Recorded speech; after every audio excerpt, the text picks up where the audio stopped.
और शेरनियों, तो भाई तुम्हारे लिए फाइनल पंच का चैप्टर नंबर 3 क्लास 12th के लिए हाजिर है। तो भाई इसमें हमारा पहला क्वेश्चन है, two stable isotopes of lithium Li63 and Li73 have respective abundances 7.5% and 92.5%। इसका मतलब ये होता है कि नेचर में जो लिथियम 6 है वो 7.5% मिलता है और लिथियम 7 जो है वो 92.5% मिलता है। इन दोनों आइसोटोप्स के मासेस भी दे रखे हैं। आपको फाइंड करना है इनका एटॉमिक वेट, जो एवरेज एटॉमिक वेट है। तो इसके रूल बहुत ही सिंपल सा है, जो जितनी परसेंटेज में है उसके मास को उससे मल्टीप्लाई कर दो और डिवाइड बाय 100 कर दो। तो आपने ये फॉर्मूला यहाँ पे आप देख रहे हैं सारे बच्चे कि एवरेज एटॉमिक वेट कितना आएगा, 7.5 into mass of lithium 6 plus 92.5% mass of lithium 7 divide by 100। तो भाई मास ऑफ लिथियम 6 पुट कर दो, मास ऑफ लिथियम 7 पुट कर दो, और अगर आप इस स्टेप के बाद छोड़ भी देते हो ना तो भी आपका कैलकुलेशन का सिर्फ हाफ मार्क्स ही कटेगा। ठीक है, अगर इसको वैसे पेपर में यहाँ पे छोड़ देना, जब पेपर में एंड में टाइम बच जाए तो इसकी फाइनल कैलकुलेशन कर देना। ठीक है, कैलकुलेशन करने में टाइम वेस्ट मत करना, इतना छोड़ देना इसको बस। Now this question is very important. इसमें क्यू वैल्यू है। पहली बात तो एनसीईआरटी क्वेश्चन है, पेपर में आ भी चुका है। तो भाई इसके लिए क्या करना है, आपको क्वेश्चन में साफ साफ समझाया गया है कि अगर कोई न्यूक्लियर रिएक्शन इस टाइप से है, A plus B goes to C plus D, यानी कि A प्लस बी से C प्लस डी बन रहा है, तो आपको फॉर्मूला नीचे ही दिया हुआ है, अपना दिमाग लगाने की ज़रूरत नहीं है। फॉर्मूला यहीं पर ही दिया हुआ है आपको, MA plus MB minus MC minus MD into में C²। अब इसके लिए आपको Q वैल्यू निकाल के दिखानी है और ये बताना है कि ये रिएक्शन एक्सोथर्मिक है या एंडोथर्मिक है। देखिए सबसे पहले रिएक्शन में, जैसे कि मैंने यहाँ पे आपको बताया है कि भाई ये H11 H31 goes to H21 plus H21, तो इसमें A B goes to C plus D हो गया। फॉर्मूला के हिसाब से मैंने सबका मास पुट कर दिया। क्वेश्चन में आपको मासेस यहाँ पर गिवन है, अपना दिमाग लगाने की ज़रूरत नहीं है, सब कुछ क्वेश्चन में दे रखा है। तो भाई ये वैल्यूज़ मैंने यहाँ पर पुट कर दी। अब इसको आपको C² से मल्टीप्लाई नहीं करना। 1 AMU को जब हम एनर्जी में कन्वर्ट करते हैं तो 931 मेगा इलेक्ट्रॉन वोल्ट निकलता है उससे, तो ये आपको क्वेश्चन में पहले ही दे रखा है।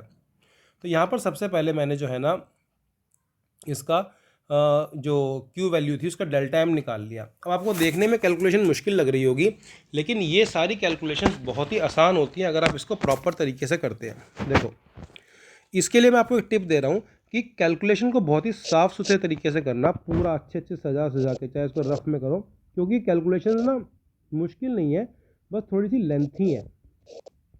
देखो इस तरीके से प्रॉपर डिजिट से डिजिट मिला के इसको लिखना, ताकि आपको ऐड करने में दिक्कत नहीं आए। ठीक है, अब इसको ऐड करेंगे, 9 + 5 14, एक ऊपर कैरी गया तो ये हो जाएगा आपका 7, फिर ये हो जाएगा 8, ये हो जाएगा आपका 13, ये 2, ये 0, ये डेसिमल और ये 4। तो देखो बड़े आराम से सिर्फ इसको ऐड ही तो करना था ना।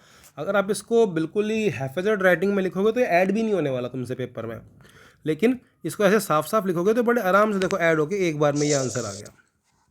इसी तरीके से ये, अब देखो आपको इसमें से माइनस करना है तो बड़े आराम से इसको साफ साफ लिखो, इसी के नीचे लिख देना दूसरे वाले को 4.028204, माइनस करोगे तो बड़े आराम से ये वाली वैल्यू आपकी आ जाएगी। अब ये तो आंसर हमारा नेगेटिव में आ गया।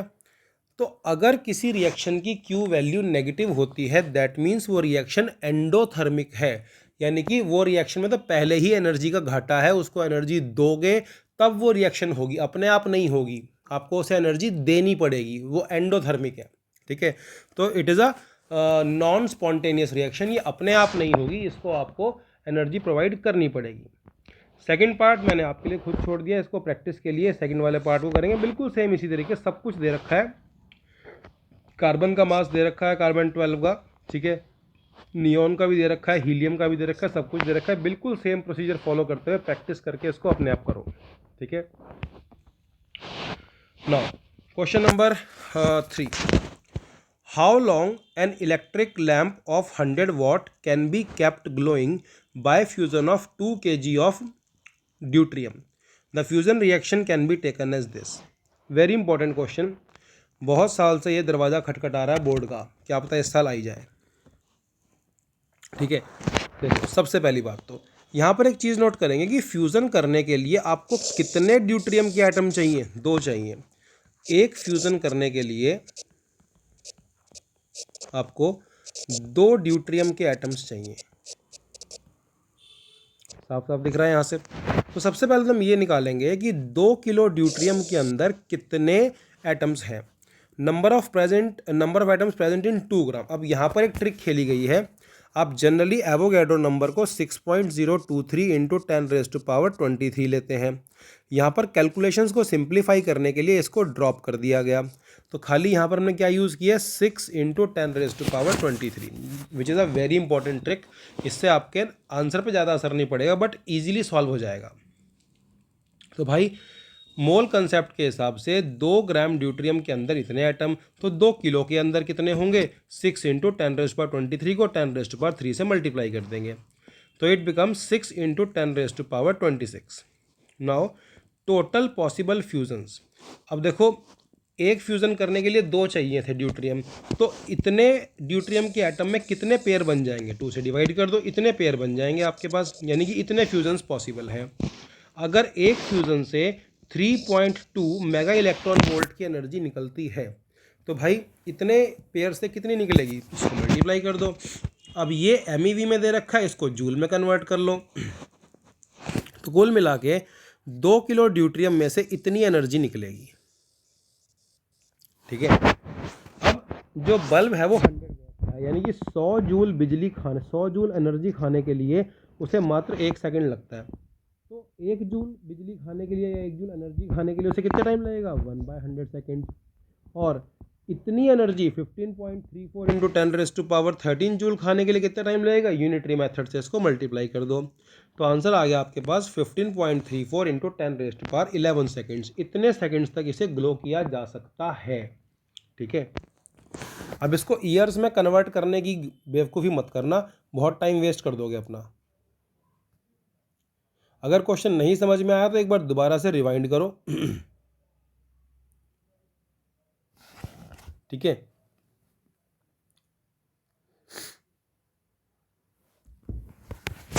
आगे देखते हैं अगला question. Obtain the binding energy of nitrogen nucleus from the following data in MEV। देखो आपको बाइंडिंग एनर्जी निकालनी है, तो बाइंडिंग एनर्जी का सबसे पहले आप क्या करना होता है, इंडिविजुअल मास निकालना होता है और सम ऑफ इंडिविजुअल मास निकालना होता है सबसे पहले तो और इसमें से आपको माइनस करना होता है मास ऑफ न्यूक्लियाई। ठीक है, तो mass of 7 protons 7 into 1.00783 U, इसको मल्टीप्लाई करके ये हमारे पास आ गया। मास ऑफ 7 न्यूट्रॉन भी इसी तरीके से निकाल देंगे, दोनों को ऐड कर देंगे तो ये सम ऑफ इंडिविजुअल मासेस आ जाएगा। अब मास ऑफ नाइट्रोजन न्यूक्लियाई आपको क्वेश्चन में गिवन है कि जो उसका एक्चुअल जो प्रैक्टिकल मास निकल के आता है वो ये है। देखो ये वाला बड़ा है और ये वाला छोटा आ रहा है, तो इसको इसमें से माइनस कर दो, डेल्टा M यहाँ से निकाल दो। अब एक U में इतनी एनर्जी होती है, तो भाई इतने U में कितनी एनर्जी होगी, 0.11 इंटू 0.11243 इंटू 931 0.5 MeV, तो मल्टीप्लाई करके आपका ये आंसर आ जाएगा। यहाँ तक भी छोड़ दोगे तो आधा नंबर ही कटेगा, और ये कैलकुलेशन तो बहुत आसान होती है, इसको तो छोड़ के मत आना, ये तो हाथ के हाथ ही कर देना। Next question, the nuclear radii of aluminium 27 is 3.6 Fermi, find the nuclear radius of copper 64। मैंने नीचे वाले नंबर्स क्यों नहीं पढ़े, क्योंकि भाई इसमें कोई ज़रूरत नहीं पढ़ने की, क्योंकि जो रेडियस होता है वो तो मास नंबर पे डिपेंड करता है। So R is proportional to A⁻1/3, तो RCU/RAL ACU/AAL (1/3) जानबूझ के आपको ऐसे नंबर्स दिए गए थे जो कि परफेक्ट क्यूब होते हैं, यहाँ पर इनकी वैल्यूज पुट कर दो। RAL 3.6 हो गया, ACU 64 और AAL 27। सॉल्व करके आंसर आ जाएगा 3.6 इंटू 4/3 फर्मी। सॉल्व करेंगे तो आंसर विल बी 4.8 फर्मी, ये आपका आंसर आ गया। 2 nuclei have mass number in the ratio 1:8। Same पहले वाला ऊपर वाला क्वेश्चन है, ये तो आई थिंक मुझे कराने की ज़रूरत नहीं है। अगर ये समझ में आ गया होगा तो ये भी अच्छे से क्लियर हो गया होगा। ठीक है, now this is a very important question, typical question है, ध्यान से सुनेंगे। इलेक्ट्रोस्टैटिक्स में भी इसकी बात हम करते हैं। In pair annihilation, an electron and a positron destroy each other to produce gamma radiations. How is momentum conserved? तो भाई ये पूछा गया है कि जब एनिहिलेशन होता है तो एक इलेक्ट्रॉन और एक पॉजिट्रॉन, प्रोटॉन नहीं बोल रहा हूँ, पॉजिट्रॉन, एक दूसरे को ख़त्म कर देते हैं और वहाँ से दो गामा रे फोटॉन्स निकलते हैं। तो वो जो दो गामा रे फोटॉन्स हैं वो अपना मोमेंटम कैसे कंजर्व करते हैं? देखो, कभी भी दो पार्टिकल किसी चीज़ में से निकलेंगे तो मोमेंटम कंजर्व तो होगा ही होगा। दोनों पार्टिकल्स एक दूसरे से उल्टी डायरेक्शन में मूव करेंगे। अगर एक लेफ्ट में मूव कर रहा है एक राइट में करेगा, एक नॉर्थ में मूव कर रहा है तो एक साउथ में मूव करेगा, ताकि जितना मोशन नॉर्थ में क्रिएट हुआ है उतना ही मोशन साउथ में क्रिएट करके जो टोटल मोमेंटम ज़ीरो था वो ज़ीरो ही रहेगा। ठीक है, तो भाई जो दो गामा पार्टिकल्स यहाँ से निकलते हैं वो एक दूसरे से ऑपोजिट डायरेक्शन में जाते हैं। Now question number next question देख लेते हैं। यहाँ पर वेरी इंपॉर्टेंट क्वेश्चन, इसको थोड़ा सा मैं मैग्नीफाई कर देता हूँ।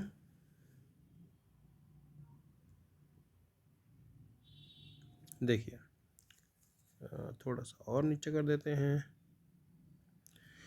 देखिए, अब हीलियम 32 और हाइड्रोजन का जो तीसरा आइसोटोप होता है ट्रिटियम, उनका सेम मास नंबर है, लेकिन क्या दोनों की सेम बाइंडिंग एनर्जी होगी? Answer is no. ठीक है, तो भाई answer is no. Binding energy जो होती है वो 3He2 की ज़्यादा होगी, क्योंकि हीलियम के अंदर जो है ना, इसको दो प्रोटॉन्स की रिपल्शन झेलनी पड़ेगी। देखिए, binding energy of helium 32 will be greater as it has to bind together two protons and one neutron. अब जो हीलियम 32 है इसको दो प्रोटॉन्स की रिपल्शन को भी ओवरकम करना पड़ेगा, इसीलिए इसकी बाइंडिंग एनर्जी मजबूत होनी चाहिए एज कंपेयर टू ट्रिटियम। तो भाई जो ट्रिटियम है उसमें तो सिर्फ एक ही प्रोटॉन है जिसको रिपेल करने वाला कोई है ही नहीं, तो इसलिए हीलियम 32 की बाइंडिंग एनर्जी ज़्यादा होगी। Next is, why do stable nuclei have more protons than neutrons? Very important question. ऐसे न्यूक्लियस ज़्यादा स्टेबल क्यों होते हैं जिनके अंदर प्रोटॉन कम होते हैं, न्यूट्रॉन ज़्यादा होते हैं? तो इसका आंसर ये है कि भाई अगर न्यूक्लियस में प्रोटॉन्स ज़्यादा हो जाएंगे तो इलेक्ट्रोस्टैटिक रिपल्शन भी बढ़ जाएगी, यानी कि न्यूक्लियर अनस्टेबल हो जाएगा। If number of protons will be more, then electrostatic repulsion will be large. This will make nucleus unstable. तो इसलिए ऐसे न्यूक्लियाई जिनके अंदर की न्यूट्रॉन्स ज़्यादा होते हैं वो ज़्यादा स्टेबल होते हैं। Next is, draw the graph showing the potential energy between pair of nucleons as a function of their separation. Very important, ये ग्राफ आई थिंक मोस्टली बच्चों को बनाना आता होगा। ठीक है, जो नेगेटिव पोटेंशियल एनर्जी वाला रीजन है वहाँ पर अट्रैक्शन होगी और जहाँ पर ये पॉजिटिव में एंटर कर जाएगा वहाँ पर रिपल्शन हो जाएगी। इस ग्राफ से हमें कंक्लूजन्स क्या निकलते हैं वो लिखने थे इसके अंदर। पहला कंक्लूजन तो ये है भाई कि 4 फर्मी के बाद तो न्यूक्लियर फोर्स काम करनी ही बंद कर देती है, तो इसका मतलब है कि it is a very short range force. दूसरी बात, 0.8 फर्मी होने पर, दो न्यूक्लियॉन्स के बीच 0.8 फर्मी का डिस्टेंस होने पर उनके बीच में होने वाली अट्रैक्शन मैक्सिमम होती है। और अगर आपको ज़्यादा लालच आ गया कि भाई मैं तो और अट्रैक्शन बढ़ाऊंगा और आपने उसको और पास ला दिया, तो भाई अब न्यूक्लियर फोर्स क्या करेगी, अट्रैक्टिव होने की बजाय ये रिपल्शन में कन्वर्ट हो जाएगी। ठीक है, तो यही दोनों पॉइंट्स मैंने यहाँ पर मेंशन किए हैं और 4 फर्मी वाला पॉइंट यहाँ मेंशन किया है। आप देख रहे हो कि ये क्वेश्चन कितना इंपॉर्टेंट है, रिसेंटली ट्रेंड में है। ठीक है, now this is also a very important question. In a typical nuclear reaction the number of nucleons is conserved. बात बिल्कुल ठीक है। ठीक है देखो, 3 तो यहाँ आ गए और एक ये न्यूट्रॉन बन गया इसके अंदर से, तो भाई फिर एनर्जी किस बात की? अब फिर से ये क्वेश्चन बहुत इंपॉर्टेंट है, 2003 में आया था दिल्ली के अंदर। The energy is released because there is a difference in binding energy of helium 32 and hydrogen 21। जो हीलियम 32 होता है उसकी बाइंडिंग एनर्जी ज़्यादा होती है, थोड़ी देर पहले ही एक्सप्लेन किया था, क्योंकि उसको दो प्रोटॉन्स की रिपल्शन को ओवरकम करना पड़ता है। ठीक है, दूसरी बात, there is a difference in the mass defect of reactants and product. इनके मास डिफेक्ट कुछ और हैं और इनके मास डिफेक्ट कुछ और है, तो इस डिफरेंस की वजह से एनर्जी रिलीज होती है।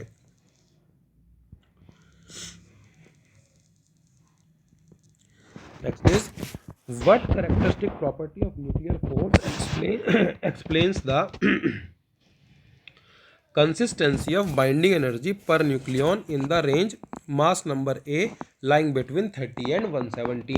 जो आपका न्यूक्लियर एनर्जी वाला जो बाइंडिंग एनर्जी वाला कर्व था वो कुछ इस तरह का होता है, ऐसे होता है ना। तो क्वेश्चन ये पूछा गया है कि यहाँ पर ये कांस्टेंट क्यों हो जाती है एनर्जी इसकी। तो भाई इसका सीधा सीधा आंसर है शॉर्ट रेंज नेचर और सैचुरेशन इफेक्ट, कि भाई सैचुरेशन इफेक्ट की वजह से न्यूक्लियर फोर्स जो है वो ज़्यादा फैलती नहीं है, वो न्यूक्लियस हर न्यूक्लियन सिर्फ अपने इमीडिएट नेबर पर ही फोर्स लगाता है, ठीक है। इस वजह से ये स्टेबल रहती है। अब आपको प्रूव करना है कि भाई न्यूक्लियर डेंसिटी जो है ना वो सारे न्यूक्लियॉन्स के सारे न्यूक्लियर के लिए सेम रहती है। और अगर ऐसा क्वेश्चन आ जाए कि भाई what is the ratio of nuclear density of iron and uranium, या कोई भी दो न्यूक्लियर लग दिए जाए, तो भाई ये तो सेम है हर एक के लिए, आंसर इज 1:1। इसको प्रूव कैसे करेंगे।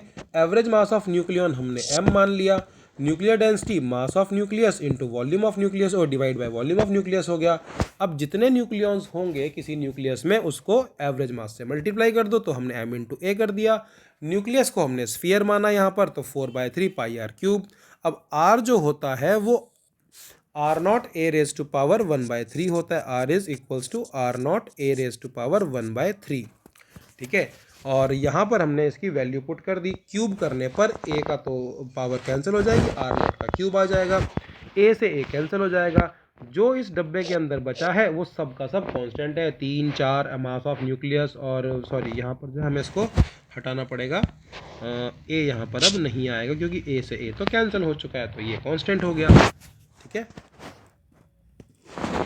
चलिए नेक्स्ट देखते हैं। Which one of the following cannot emit radiation and why? Excited nucleus, excited electron। अगर हम इलेक्ट्रॉन को एक्साइट करेंगे तो भाई वो तो गामा रेज एमिट नहीं कर पाएगा। ऐसा क्यों नहीं कर पाएगा? क्योंकि भाई जो एक्साइटेड इलेक्ट्रॉन होता है उसकी एनर्जी इलेक्ट्रॉन वोल्ट की रेंज में होती है, सबको याद होगा, एटम चैप्टर में पढ़ा होगा, -13.6 डिवाइड बाय n² eV, ये इसका आंसर होता है। तो इलेक्ट्रॉन की जो एनर्जी है वो ईवी में होती है, जबकि गामा रेज प्रोड्यूस करने के लिए जो आपकी एनर्जी रिक्वायर्ड है वो मेगा इलेक्ट्रॉन वोल्ट में, यानी कि 10⁻⁶ टाइम्स ज़्यादा, 10 लाख गुना ज़्यादा चाहिए होती है। तो इसलिए एक्साइटेड इलेक्ट्रॉन से रेडिएशंस नहीं निकल सकती। Why should nuclear fission preceded not proceed, preceded nuclear fusion, यानी कि न्यूक्लियर फ्यूज़न करने से पहले न्यूक्लियर फिशन क्यों करना पड़ता है? तो इसका सीधा साधा जवाब बिल्कुल मासूम मेरी तरह वो ये है कि भाई न्यूक्लियर फ्यूज़न स्टार्ट करने के लिए आपको 1 करोड़ केल्विन का टेम्परेचर चाहिए होता है, जो कि सिर्फ एक न्यूक्लियर रिएक्शन से ही बन सकता है। तो न्यूक्लियर फ्यूज़न स्टार्ट कराने के लिए आपको सबसे पहले न्यूक्लियर फिशन करना पड़ेगा। और अगर किसी के मन में ये सवाल आ रहा है कि भाई सन में जो न्यूक्लियर फ्यूज़न हो रहा है वहाँ कौन सा न्यूक्लियर फिशन हुआ था, तो भाई उसका आंसर ये है कि ग्रेविटी की वजह से बहुत सारी गैसेस जब इकट्ठा होना शुरू हो गई तो उनके बीच में फ्रिक्शन पैदा हो गई। वो फ्रिक्शन बढ़ते बढ़ते बढ़ते इतनी हो गई कि भाई 10⁻⁷ केल्विन का टेम्परेचर हो गया, जिसकी वजह से न्यूक्लियाई फ्यूज़ करने लग गए, ठीक है। Okay, last question of this final punch. Why uranium 238 is not preferred for chain reaction.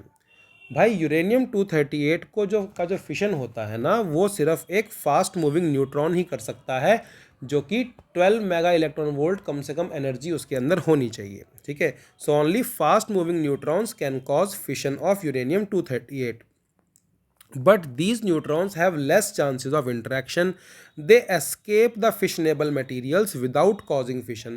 ये इतने फास्ट मूविंग होते हैं कि ये फिशन को एस्केप कर जाते हैं, ये उससे टकराते ही नहीं है। तो भाई फ़ायदा क्या, जब वो टकराएगा ही नहीं तो सारा मटेरियल तो वेस्ट चला जाएगा, इसलिए we do not prefer uranium 238।